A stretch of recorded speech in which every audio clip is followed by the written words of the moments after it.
Bapak semua pengurus masjid Nurul Iman yang dibahagiakan Allah SWT, semua jamaah yang sedang bergerak, yang sedang 10 hari itikaf, ibu-ibu semua, baik yang hadir di sini maupun tidak hadir, kita anggaplah semua mereka diberi rahmat dan inayah, taubat, maghfirah, tabarokah dari Allah Subhanahu wa taala. Amin. Hadirin yang mulia, saya tadi membacakan satu hadis qudsi, bunyinya wa izzati wa jalali, demi keagunganku dan kebesaranku. Allah bersumpah menggunakan harful qasmi, huruf sumpah. Huruf sumpah itu ada 3, wa, ba, ta. Kalau pakai wa itu demi, ba demi, ta demi, Allah demi, billah demi, Allah demi. Ini wa izzati, demi keagunganku dan keperkasaanku. Allah bersumpah, wa inni la ahummu li ahli al-ardi azaba, sesungguhnya aku telah membuat keputusan kepada satu muka bumi, satu tempat, azab. Jadi Allah sudah berkehendak, sudah memutuskan mau menurunkan azab di satu tempat karena saking banyaknya maksiat di tempat itu. Faiza nazartu ila ummari buyuti, tapi ketika aku masih melihat orang-orang yang memakmurkan masjid-masjidku, rumah-rumahku. Buyuti itu rumah-rumahku, maksudnya masjid-masjidnya. Wa ilal mutahabbina biha, dan aku masih melihat orang yang berkasih sayang karena aku, bersilaturahmi karena aku. Wa ilal mustaghfirina bil asar, dan aku masih melihat orang-orang yang meminta ampun kepadaku di waktu-waktu sahur. Bil asar itu jamak taksir adalah sahur, antara jam 1, jam 2, jam 3 di saat sahur. Soraf tidak anhu, aku bebaskan mereka dari azab itu. Dibebaskan, Pak. Kalau Allah menurunkan azab, Pak, Allah ini Maha Kuasa. Jangan kita sangka gempa bumi, tsunami, banjir itu hukum alam, bukan, Pak. Gak ada kaitannya dengan hukum alam. Jadi ilmu bumi kita, ilmu apa kita itu yang itu fatal, Pak. Itu hanya menggunakan otak manusia. Allah kalau membuat tsunami gampang, Jibril disuruh nyelentik air laut aja di Aceh, diselentik pakai tangan kiri, udah jadi, Pak, tsunami. Itu air dari laut itu sampai ke darat, Pak. Sampai kapal aja tergenang di daratan. Sampai sekarang bangkai kapal itu masih ada. Kenapa? Karena saking banyaknya maksiat. Nah, Allah ini kalau mau menurunkan azab itu melihat dulu. Bapak baca di surat Bani Israel ayat 15. Wa ma kunna mu'adzibina hatta nab'atsa rasula. Kami tidak pernah menurunkan azab sebelum kami utus dulu orang-orang pendakwah. Udah ada, udah kelihatan judi, merajalela, minum khamar tiap hari, main perempuan di mana-mana, korupsi di mana-mana, pejabat-pejabat menjolimi rakyatnya, rakyat jadi pengemis, perempuan membuka-buka aurat. Udah wajar diazab. Tapi Allah tidak mengajak. Wa ma kunna mu'adzibin, kami tidak mengajabnya dulu. Hatta nab'atsa rasulah, sehingga kami utus kepada mereka pendakwah-pendakwah. Rasulah itu utusan. Pendakwah-pendakwah nabi sudah tidak ada, tapi pengganti nabi masih ada sekarang. Nabi itu bukan pengganti nabi dalam arti dikasih SK-nya, enggak, amalannya. Ikut jejak Nabi, ikut jejak Rasul. Diajak lagi, ayo Pak. Pada hakikatnya itu kan mendakwahkan. Tapi kalau nggak mau juga, turun ayat 16. Idza aradna an nuhlika qaryatan amarna musrafiha fafasaqu fiha fahaqqa 'alaiha al-qaul fadammarnaha tadmira. Alhamdulillah min dzalik. Apabila kami ingin menghancurkan satu negeri, kata Allah, maka kami utus ke sana orang baik-baik untuk berbuat maslahat. untuk memberikan contoh kebaikan, untuk memberi nasihat-nasihat supaya mereka sadar, supaya mereka istighfar, semakin mereka tobat. Tapi apa yang terjadi? Fafasaku fiha, ternyata mereka berbuat fasik. Fasik itu Pak, orang menentang dakwah. Penentang dakwah itu dua kelompok aja, Yahudi dan Nasara dan orang munafik. Orang munafik itu SK-nya Islam, KTP-nya Islam, tapi munafik, gak suka dengan perkembangan agama. Bahkan sekarang ini sudah banyak menjadi liberal cara berpikirnya. Islam liberal di seluruh dunia paling berkembang itu di Indonesia. Saya sudah menulis buku judulnya Sorotan Al-Quran dan As-Sunnah terhadap Islam liberal. 350 halaman buku itu beredar di 5 negara. Diundang saya oleh Rektor UIA, Universitas Islam Antarbangsa Malaysia. Mereka membaca buku itu, saya diundang untuk mempertanggungjawabkan isi buku itu. Di sidang saya Pak, padahal saya bukan mahasiswa di situ. Tapi mereka minta, kenapa ada tulisan seperti ini? Saya jawab satu persatu. Jadi intinya, rusaknya Islam dari dalam ini karena ada orang yang bercasing Islam. Casingnya Islam, tapi dari dalam dia merusak. Bapak baca Quran, kalau 2/3 ayat Quran itu Pak, laporan kerja dakwahnya para nabi. Di mana nabi-nabi itu dulu mereka mendatangi kaumnya, mendatangi umatnya, tapi ditentang. Penentang-penentangnya itu bukan orang-orang biasa, orang-orang yang paham, orang-orang pakar-pakar. Kalau sekarang ini orang-orang pakar juga lulusan doktor, insinyur, profesor, bukan orang biasa. Kalau orang bodoh itu bikin kejahatan karena kebodohannya, tapi kalau orang ahli bikin kejahatan karena dia tahu itu kejahatan, dia buat. Nah itu yang paling parah. Ini hadirin, apa yang terjadi? Waktu saya di sidang, dia bilang begini, di situ kan ada 3 intinya. Pemikiran sekuler itu dalam Islam ada 3 intinya. 1, dikatakan itu sekulis, sekularisme, pluralisme, liberalisme. Sekularisme itu paham yang memisahkan agama dengan dunia. Udah, gak usah bawa agama, ini kan kantor, agama di masjid aja. Kalau ada yang begitu itu udah dia. Ya. Nah, kamu gak usah terlalu serius banget lah beragama. Kita kan masih ini biasa-biasa aja lah gitu. Biasa-biasa aja, biasa-biasa nggak sholat, biasa nggak puasa, gitu. Yang kedua adalah pluralisme. Pluralisme itu paham majemuk. Kita kan banyak agama, kita banyak suku, banyak kuat, banyak paham. Udah toleransi aja. Nah, gitu. Jadi kita disuruh meyakini keyakinan mereka. Padahal tidak begitu. Begitu Abu Jahal mengatakan begitu. Ini engkongnya itu Abu Jahal, liberal itu. Dia katakan, ya Muhammad, ayana ana abudu rabbak, ayana anta ta'budu rabbi. Balas. Sekali-sekali aku sembah Tuhanmu, sekali-sekali kau sembah Tuhan aku, kan udah beres. Gak usah kamu ngomong-ngomong. Rasulullah nggak menjawab, Nabi nggak perlu menjawab pendapat seperti itu, bukan hak dia. Yang punya din agama Islam ini bukan Nabi tapi Allah. Turun ayat. Qul ya ayyuhal kafirun. Katakan Muhammad, wahai kafir. Itu jelas Pak ya. Ya ayyuhal kafir, wahai kafir. Bukan ya ghairu muslim, wahai non muslim. Tidak ada di situ. Ya. Jadi kita jangan menghalus-haluskan bahasa. Ya kan? Seakan-akan kita ini pemilik agama, bukan Pak. Pemilik agama ini Allah. Kita mengamalkan isi agama sepenuhnya. Qul ya ayyuhal kafirun, katakan Muhammad, wahai kafir, la a'budu ma ta'budun. Jangan, aku tidak menyembah apa yang kamu sembah. Wala antum a'biduna ma a'budu, dan kamu tidak perlu menyembah apa yang aku sembah. Wala ana a'budu ma a'budun, dan aku tidak perlu menyembah apa yang kamu sembah. Ya kan? Wala antum a'biduna ma a'bud, dan kamu tak perlu menyembah aku yang sampai 2 kali ditakik Pak, diulang. Saking pentingnya pernyataan itu. Ini Pak. Lakum dinukum waliyadin. Bagimu din kamu, bagiku agama. Jelas. Nah, di situ. Jadi nggak ada toleransi. Toleransi kita ya ajak mereka untuk masuk Islam supaya selamat. itu baru toleransi.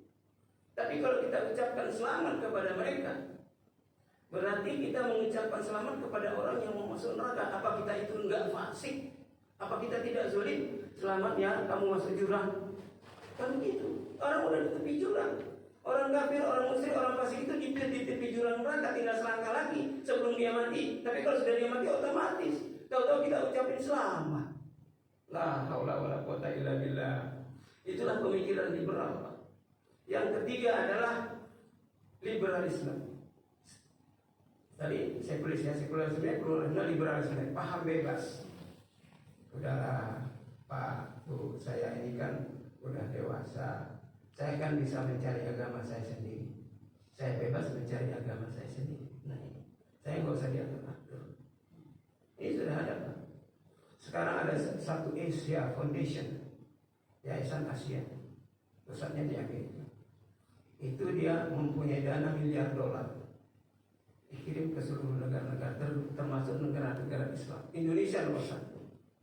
Di Indonesia dikasih penanggung jawab itu mantan salah satu organisasi Islam terbesar di Indonesia. Saya nggak usah sebut nama. Ya, itu yang dapat itu uang itu. Jadi caranya mereka membawa uang itu kemana-mana. Misalnya bapak mau bangun pesantren, mau madrasah, dia kasih uang. Dicari itu pendana-pendana mereka. Jadi orang-orang yang haus dana dapat. Bapak mau bikin apa? Madrasah bapak kurang berapa biaya? 2M. Oh boleh? Dikasih. Kasih dana. Dengan syarat satu, kasih mata kuliah baru, mata pelajaran baru. Apa namanya? Al-Adyan. Al-Adyan itu jamak taksir daripada din, agama. Al-Adyan itu banyak agama.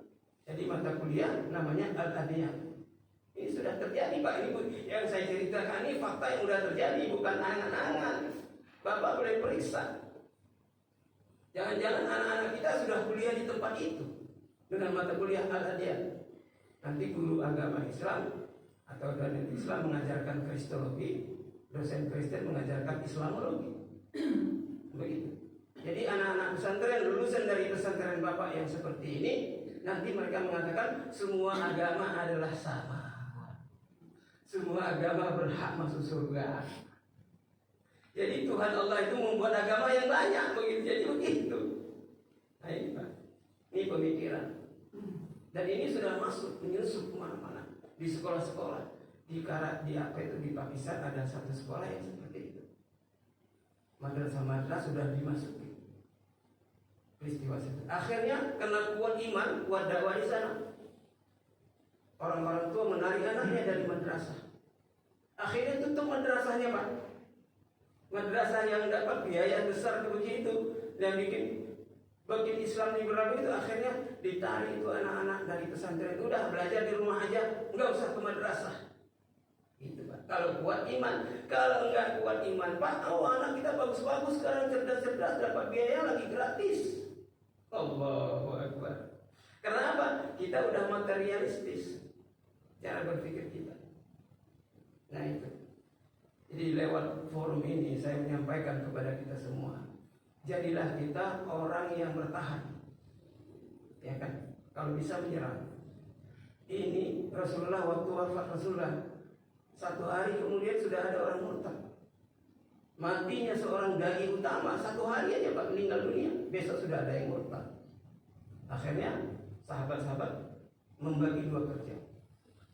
Satu kerja mendatangi orang-orang yang murtad supaya mereka Islam lagi. Satu kerja mereka pergi ke bukit-bukit untuk menyelamatkan iman supaya jangan terkena dakwahnya misionaris. Dua-duanya bagus. Yang satu ahli dakwah, yang satu ahli zikir. Nah, mereka menyelamatkan iman mereka pergi ke bukit-bukit. Nah, begitu. Itu sampai sekarang terjadi. Terjadi sejarah terjadi sampai peristiwa terakhir itu di Turki. Turki itu adalah biang keroknya Kemal Atatürk itu sampai mengubah suara azan pakai bahasa Turki. Jadi mengubah Al-Fatihah pakai bahasa Turki. Sampai begitu Pak.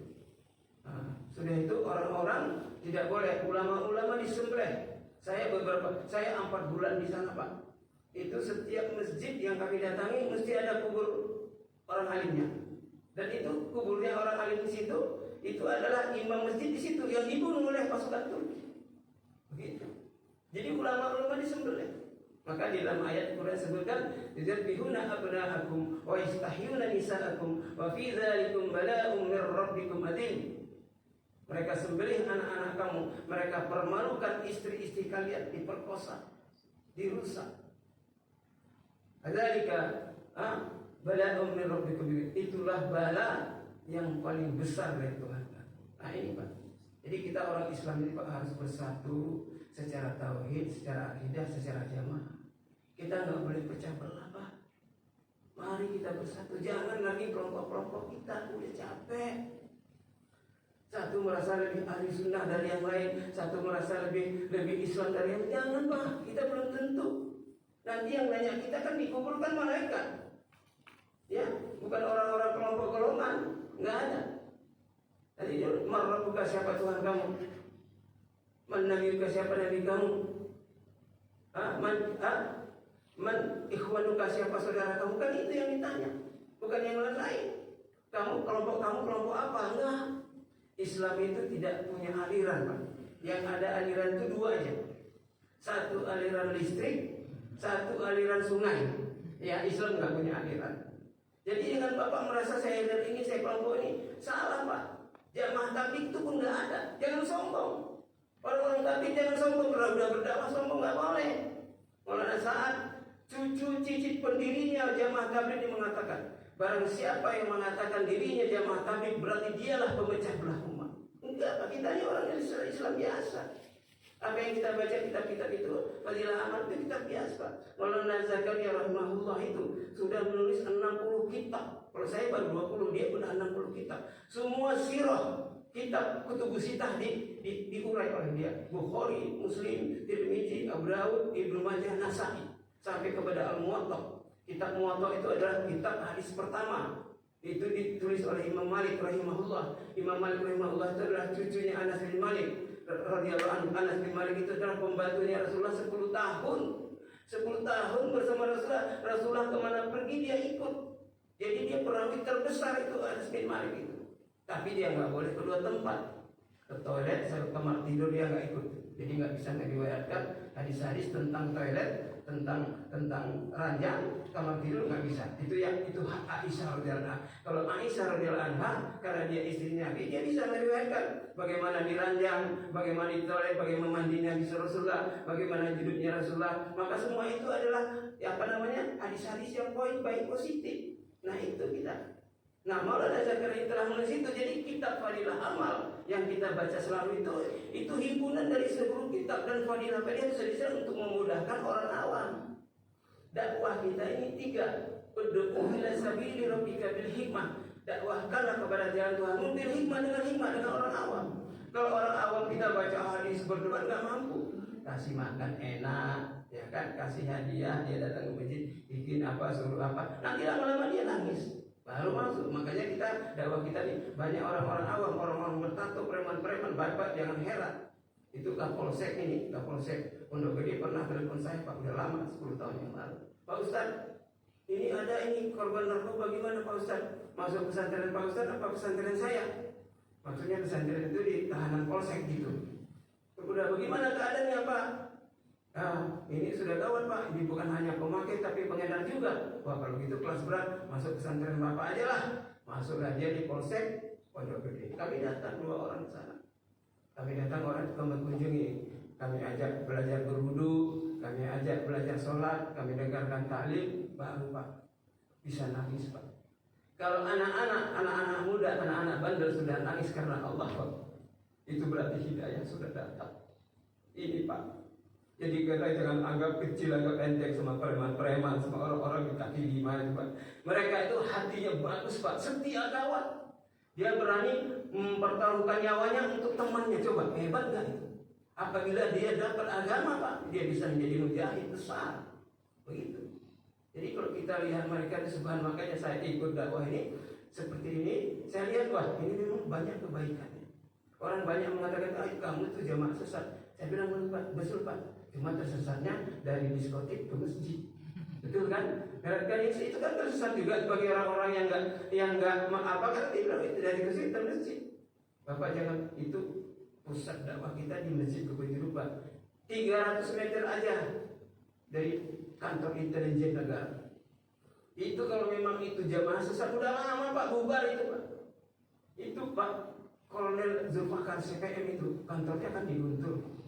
Dia itu diutus oleh negara untuk mengusut ini jamaah ke Masjid Jami Kebetulan. Apa itu mereka di situ misinya?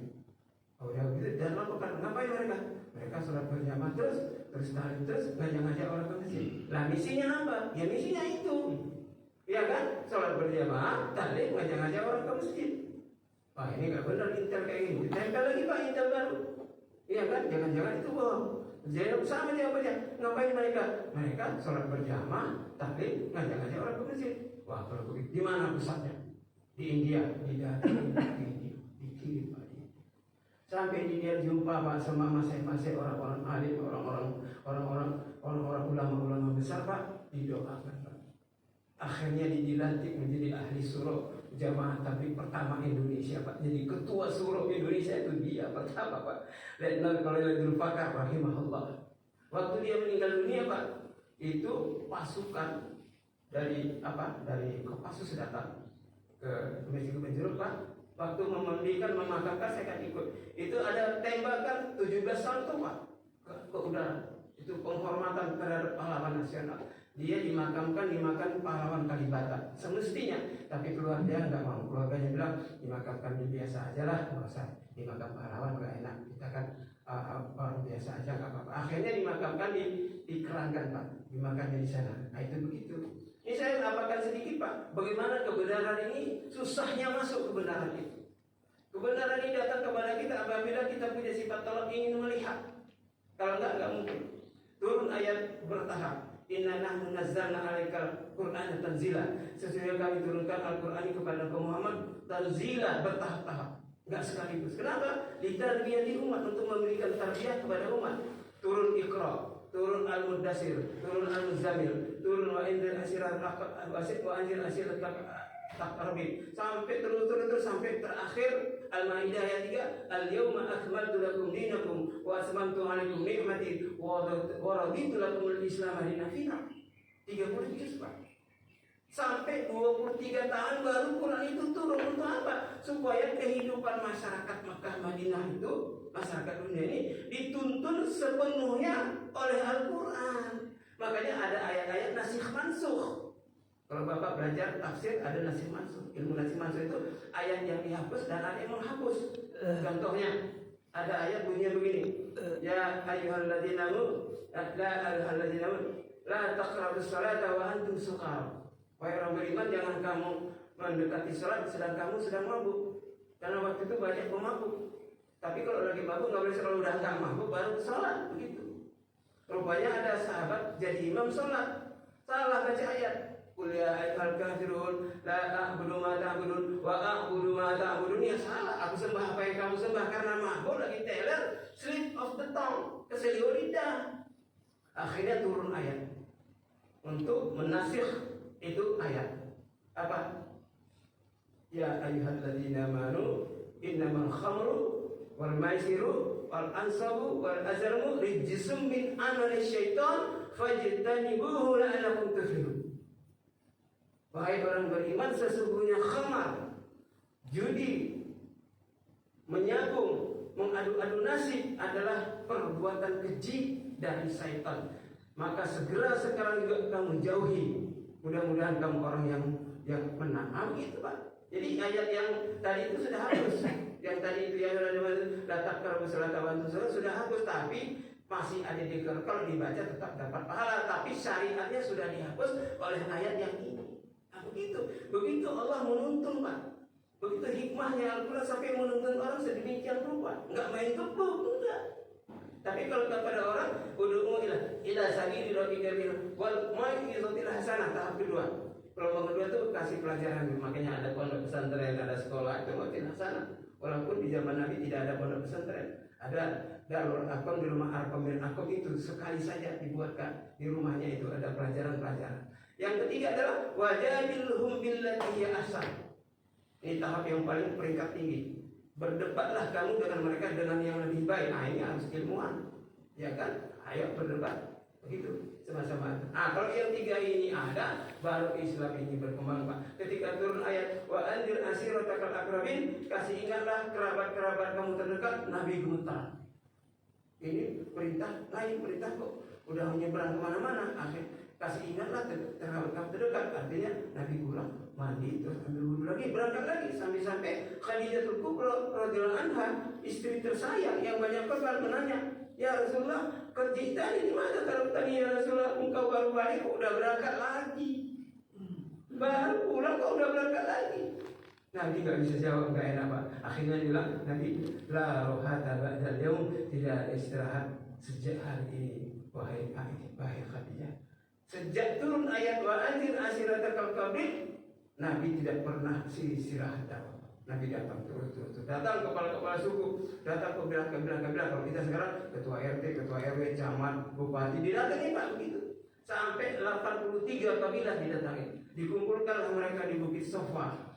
Di sanalah Nabi mendakwahi mereka. Dakwah Nabi satu kali saja. Ya ayuhan nas, qulu la ilaha illallah tuflihu. Wahai manusia, kamu ucapkan la ilaha illallah tuflihu. Bukan tuflihunnya, tuflihu. Kamu akan berjaya. Jadi orang yang mengucapkan la ilaha tuflihu, maka waktu itu sebagian kecil, man huwa Muhammad, masya Allah, huwa al-amin. Bagus dia itu al-amin itu, kita masuk Islam, Pak. Sebagian kecil, sebagian besar ragu-ragu. Man huwa? Nahnu min abna'il anbiya, nahnu min al-Quraisy, nahnu Arab.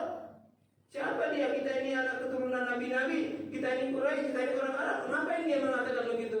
Qul la ilaha illallah tuflihu. Menonton, Pak. Ada satu orang, Pak.